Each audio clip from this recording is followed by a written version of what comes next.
बिस्मिल्लाहिर्रहमानिर्रहीम, अस्सलाम वालेकुम। चीज़ें बज़ाहिर जितनी सादा नज़र आ रही हैं उतनी हैं नहीं। वतन अजीज़ की सियासत से लेकर शख्सियात और शख्सियात से लेकर इदारे, अब हर कोई इल्ज़ामात की जद में है और ये इल्ज़ामात अब संगीन सूरत हाल इख्तियार करते जा रहे हैं। इस्लामाबाद हाई कोर्ट के 6 जजेस ने खुफिया इदारों पर बड़ी संगीन तरीन इल्ज़ामात आयद किए हैं, जिस बाद मुल्क के अंदर एक बड़ा शदीद बहरान पैदा होने के खतरात भी पैदा हो गए।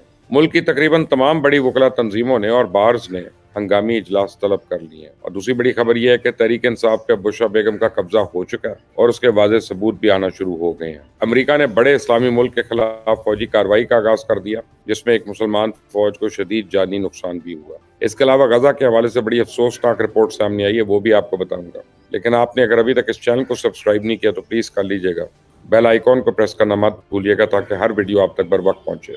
चीजें बज़ाहिर जितनी सादा नजर आ रही हैं उतनी है नहीं। सियासत से लेकर शख्सियात और शख्सियात से लेकर इदारे, अब हर कोई इल्ज़ामात की जद में है और ये इल्ज़ामात अब संगीन सूरत हाल इख्तियार करते जा रहे हैं। इस्लामाबाद हाई कोर्ट के 6 जजेस ने खुफिया इदारों पर संगीन तरीन इल्ज़ामात आयद किए हैं और एक शदीद बहरान पैदा होने वाला है। इस्लामाबाद हाई कोर्ट के 6 जजेस ने सुप्रीम जुडिशल काउंसिल को खत लिखा है, जिसमें कहा है कि जस्टिस शौकत सिद्दीकी को इंटेलिजेंस अदारे की मुदाखलत का बताने पर 11 अक्टूबर 2018 को बरतरफ किया गया। सुप्रीम कोर्ट ने 22 मार्च के फैसले में जस्टिस शौकत सिद्दीकी की बरतरफी को गलत करार दिया और उन्हें रिटायर्ड जज कहा। खात में मजीद कहा गया कि जस्टिस रिटायर्ड शौकत अजीज सिद्दीकी ने कहा कि इनके आयद करदा इल्जामात की तहकीकात होनी चाहिए। हम जस्टिस शौकत सिद्दीकी के तहकीकात कराने के मौक़िफ़ की मुकम्मल हिमायत करते हैं। अगर अदलिया की आज़ादी में मुदाखलत होती रही है तो अदलिया की आज़ादी को अंडरमाइन करने वाले कौन लोग हैं, इनकी मुआवनत किसने की, सबको जवाबदेह किया जाए ताकि ये अमल दोहराया ना जा सके। जजेस के कोड ऑफ कंडक्ट में कोई रहनुमाई नहीं कि ऐसी सूरत हाल को कैसे रिपोर्ट करें। खत में जजेस ने सुप्रीम जुडिशल काउंसिल से रहनुमाई मांगी है। पूछा है कि एग्जेक्टिव बशमूल इंटेलिजेंस एजेंसीज अराकीन की कार्रवाइयों पर रिपोर्ट और रद्द-ए-अमल से मुतल्लिक अब जजेस की ड्यूटी क्या है और ये कार्रवाइयां एक जज के सरकारी काम में मुदाखलत के बराबर हैं। खत में कहा गया है कि इंटेलिजेंस एहलकारों की अदालती अमूर में मुदाखलत और जजेस को धमकाना अदलिया की आज़ादी कम करती है।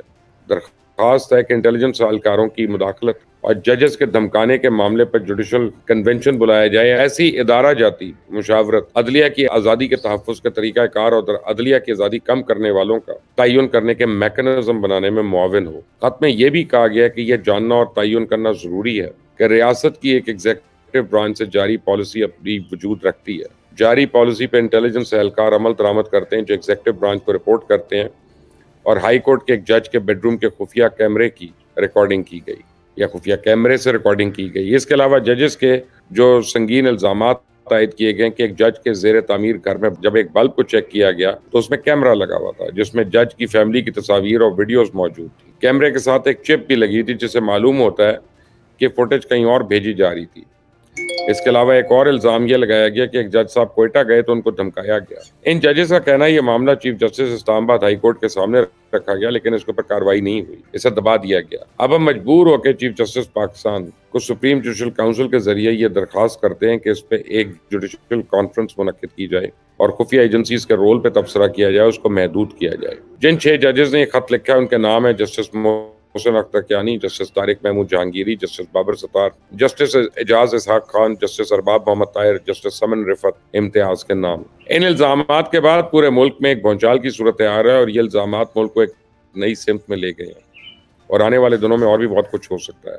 मुल्क में वकला तंजीमों और बाज ने हंगामी इजलास भी शुरू कर दिए और इस मामले को बड़ी बारीक बीनी से देखा जा रहा है। इसके अलावा इस्लामाबाद हाई कोर्ट बार ने हंगामी इजलास आज तलब किया हुआ है जिसमें जजेस की तरफ से खुफिया इदारों पर लगाए गए इल्जामात का जायजा लिया जाएगा।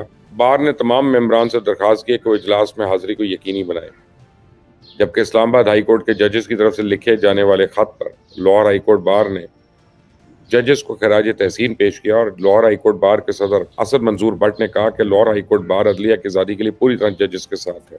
खत से मुतल्लिक लाहौर हाई कोर्ट बार का इजलास भी आज तलब किया हुआ है और इजलास के बाद हामिद खान और असद मंसूर भट्ट एक प्रेस कॉन्फ्रेंस भी करेंगे। ये जो मसला है, जैसा भी है, इल्जामात की नौयत क्या और हकीकत क्या, इन बातों को अगर एक तरफ रख कर भी देखा जाए तो ये मामला अच्छा खासा संगीन होता दिखाई दे रहा है और इसका ज़्यादातर दारोमदार जो है वकला तंजीमें और बार्स के मौक़िफ़ की बुनियाद पे है, क्योंकि जिस इदारे यानी कि अदलिया के जजेस ने इल्ज़ाम लगाए हैं वो इदारा भी अहम है और जिस पे इल्ज़ाम लगाए गए हैं कि यानी खुफिया एजेंसीज वो भी अहमियत के हामिल है। जो सूरत हाल बज़ाहिर बनती आ रही है उसमें तो ये दुआ करनी चाहिए कि मामला अच्छी तरीके से हल हो और खुदा न खास्ता कोई तसादुम ना हो, क्योंकि कौम पहले ही अदलिया और इदारों के दरमियान तसादुम जो है उसके असरात भुगत चुकी है। अब देखना ये है کہ سپریم کورٹ کی طرف سے اس خط کا جواب کیا آتا ہے، ملک بھر کی وکلا تنظیمیں کیا رد عمل ہے۔ اب دوسری طرف میں نے آپ کو بتایا کہ party per Bushra be be کا قبضہ اور قبضے کی کوششوں کو اکثر ڈسکس کیا جاتا رہا ہے، لیکن اس کے کوئی واضح ثبوت نہیں آ رہے تھے۔ اب بشرا بیگم نے سماعت کے دوران فوج کی اعلیٰ قیادت کے بارے میں کچھ الفاظ کہیں، جس پہ عمران خان نے بشرا بی بی کو خاموش کروانے کی کوشش کی اور بازو سے کھینچ کے دوسری طرف لے گئے۔ لیکن آپ کو حیرانی ہوگی سن کے کہ وہ بات جسے کرنے سے عمران خان بشرا بی بی کو منع کر رہے ہیں اور صحافیوں سے کہہ رہے ہیں کہ بشرا بی بی کے کہنے کا یہ مطلب نہیں تھا، عدالت سے باہر نکل کے chairman Tehreek Insaf barrister Gauhar Bushra be be کے اسی بیان کو پارٹی پالیسی قرار دے رہے ہیں۔ یعنی کہ بشرا بیگم نے جو بیان دیا ہے عمران خان اس کو منع کرتے رہے، بیرسٹر گوہر کے نزدیک وہ پارٹی پالیسی ہے۔ اب ساری گیم کھل کر آ گئی ہے کہ تحریک انصاف پہ کون قابض ہے اور کس کی پالیسی چل رہی ہے، کون کنٹرول کر رہا ہے۔ یعنی کہ عمران خان کے موقف سے زیادہ اہمیت اب بشرا بی بی کے بیان کی، اور وہی بیان پارٹی پالیسی بھی بن گیا۔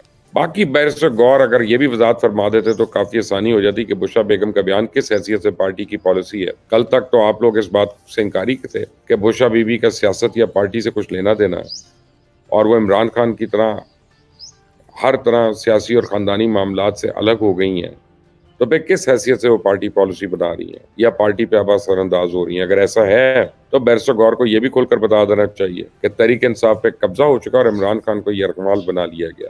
لیکن اس وقت پوری دنیا میں روز ایک نیا محاذ کھل رہا ہے، یوں لگتا ہے جیسے پوری دنیا پہ ایک میدان جنگ بن چکی ہے۔ امریکہ نے ایک نیا محاذ کھول دیا۔ امریکہ کی جانب سے بڑے اسلامی ملک شام کے خلاف فوجی کارروائی کی گئی، جس میں شامی فوج کے شدید ترین جانی اور مالی نقصان ہونے کی اطلاعات ہے۔ اب شام کے سرکاری میڈیا کے مطابق بمباری کے نتیجے میں 7 فوجی شہید اور 8 افراد ان کے علاوہ شہید ہوئے ہیں۔ تو منگل کی صبح ہونے والے حملوں میں 19 فوجی اور 13 شہری شامل ہوئے۔ اب دوسری طرف غزہ کے معصوم، مظلوم اور نہتے مسلمانوں کی مشکلات بھی کم نہیں ہو سکی۔ اقوام متحدہ میں قرارداد کی منظوری کے باوجود اسرائیلی کارروائیاں جاری ہیں، اور اسرائیل 7 اکتوبر سے اب تک غزہ میں 30,000 زیادہ فلسطینیوں کو شہید کر چکا ہے۔ 12,000 فلسطینی تباہ عمارتوں کے ملبے تلے لاپتہ ہیں، جنہیں مردہ تصور کیا جا رہا ہے۔ اسرائیل نے 70,000 زیادہ فلسطینیوں کو زخمی اور ہزاروں کو گرفتار کیا۔ تو گرفتار فلسطینیوں کو اسرائیل کی بدترین تشدد کا بھی سامنا ہے، اور غزہ میں خوراک کی کمی اور غذائی قلت سے یومیہ 10 بچے جاں بحق ہو رہے ہیں۔ اقوام متحدہ کی نئی رپورٹ کے مطابق اسرائیل کی جانب سے اب تک غزہ پہ 2 جوہری بموں کے برابر یعنی کہ 25,000 ٹن بارود استعمال کیا جا چکا ہے۔ اپنی سحری اور افطار کی دعاؤں میں اپنے مسلمان بھائی بہنوں کو ضرور یاد رکھیے گا۔ اس ویڈیو کو شیئر کریے گا، لائک کریے گا، اور چینل کو سبسکرائب کرنا مت بھولیے گا۔ انٹل دی نیکسٹ ٹائم، اللہ حافظ۔ جیمز بانڈ سیریز کے پاکستانی سیاستدانوں کے کارنامے آپ کے سامنے رکھ رہا ہوں۔ پچھلے کافی عرصے سے خبریں ایک جیسی ہیں، بس ان کی نوعیت بدل رہی ہے۔ یوں سمجھ لیں جیسے گیمز آف تھرونز جو ہے اس طرح کا ایک منظر بنا ہوا ہے کہ سب کی خواہشات کا مقصد صرف اقتدار کا حصول، اور اقتدار بھی خدمت کے لیے، یہ عوامی مشن کے لیے نہیں بلکہ موج مستی، پروٹوکول اور چیزوں کے لیے۔